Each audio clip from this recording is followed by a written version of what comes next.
There exists a diamond that is anything but a girl's best friend. For those who have owned or even touched it have either gone insane, bankrupt, or died.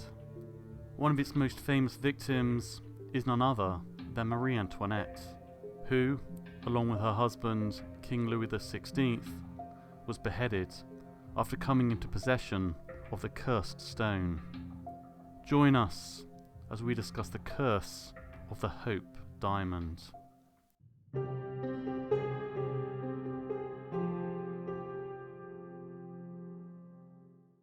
The legend starts in 1668, when Jean-Baptiste Tavernier sold the stone to King Louis XIV of France. Tavernier would never reveal how he came into possession of the stone, but rumours circulated that he had stolen the stone from the Hindu goddess Sita's statue. When worshippers of Sita and the statue saw the stone had been stolen, they placed a curse on the gem and whoever would come into possession of it to retaliate for the theft.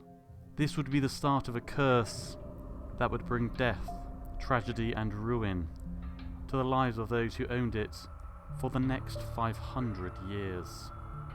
Louis XIV, the first recorded owner of the diamond, which at the time was called the French Blue, sometimes also known as the Blue Diamond, would become its first victim. Within 10 years of coming into possession of the diamond, his health began to seriously deteriorate. He began suffering from diabetes, periosteitis, which is the inflammation of connective tissue around bone, dental abscesses, recurring boils, fainting spells, gout, dizziness, hot flushes, and headaches. 5 of his legitimate children would die, and he would eventually die a slow and painful death due to gangrene. Following his death, his remains would be disinterred and destroyed, and part of his heart would be eaten by English theologian William Buckland. Princess de Lamballe, a confidant of Marie Antoinette, wore the precious stone, and in 1792 she was stripped in the streets before being brutally beaten and stabbed to death by a mob during the French Revolution.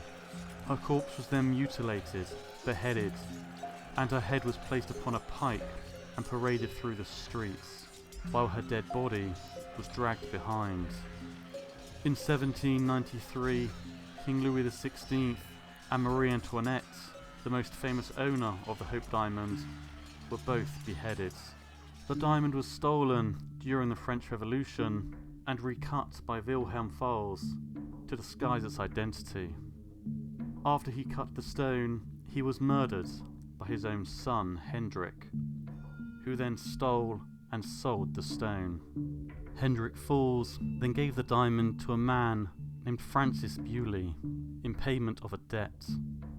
Bewley then travelled from Marseille, France to London, England to sell the diamond to jewel dealer Daniel Eliasson. However, when the jeweller went to pay Bewley, he found him dead in a lodging house, succumbing to fever. Hendrik Fals would later end up bankrupt and took his own life. Eliasson sold the diamond to Britain's King George IV in 1820 and killed himself a short time later. Within 10 years, George IV too would be dead and bankrupt, and the stone was sold as part of his estate to pay off his debts. By 1839, the Blue Diamond was in possession of Henry Philip Hope, one of the heirs of the banking firm Hope & Co., which is how the diamond acquired the name it has today. Hope publicly listed the stone in his 1839 gem catalogue and died just a few months later. The diamond would eventually be inherited by Lord Francis Hope. At first it seemed that he was an exception to the curse. Business was good, and in 1894 he married singer May Yohei. But it wouldn't be long until the curse struck. 2 years later, in 1896, he would become bankrupt, and 6 years later, his marriage fell apart and they divorced in 1902. The diamond had taken everything from Hope, including his name. He would die penniless.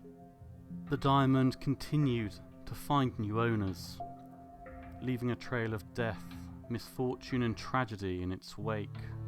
These included Greek jeweller Simon Montheridason, who owned the diamond for a short while and was killed along with his family in a carriage crash. Jacques Coulet, who committed suicide. Russian prince Ivan Kanatovitsky, who was killed by revolutionaries.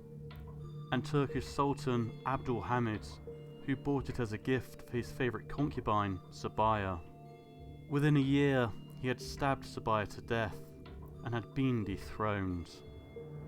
By 1911, it had found its way to Pierre Cartier, who sold the diamond to Evelyn Walsh McLean.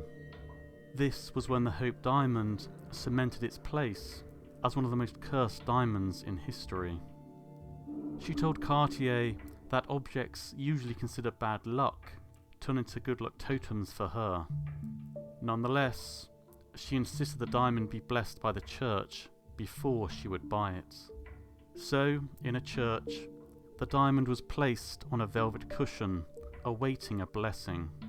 Just as Russell Monsignor was about to bless it, lightning appeared in the sky, and thunder shook the building's foundation.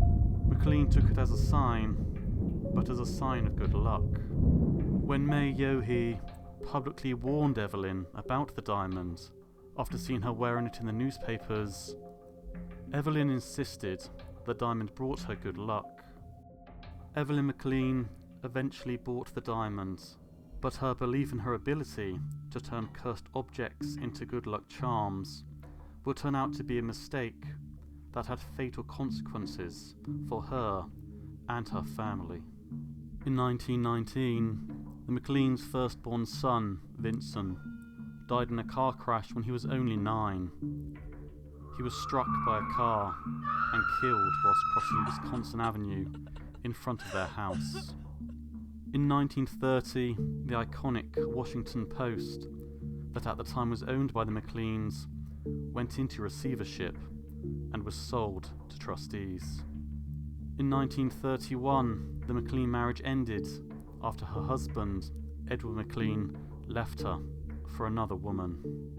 Edward McLean would later be committed indefinitely to a psychiatric hospital until his death in 1941. In 1946, Evelyn McLean suffered another major loss when her daughter died due to an accidental overdose of sleeping pills. She was only 24 years old. Evelyn McLean died of pneumonia a year later, penniless, impoverished, and alone. The diamond would be picked up by New York jeweller Harry Winston, who would sell it to the Smithsonian Institution in 1958, where it resides to this day. But there would be one final twist in the story of the iconic jewel. James Todd was the mailman who delivered the diamond to the Smithsonian. Within a year, he suffered a crushed leg and head wound in 2 separate automobile accidents.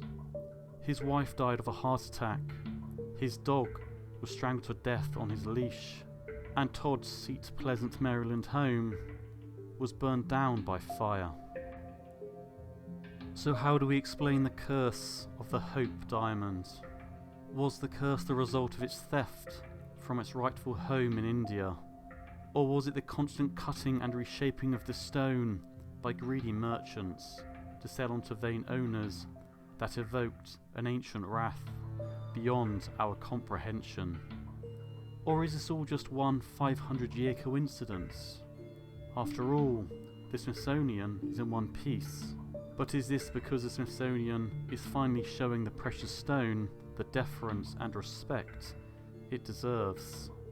Whatever force was behind the curse of the Hope diamond is likely to remain unexplained. If you enjoyed this episode, please remember to like, share and subscribe. We upload 2 to 3 times every week, so that's where you'll be notified of all new episodes. And if you've made it this far, thank you very much for listening.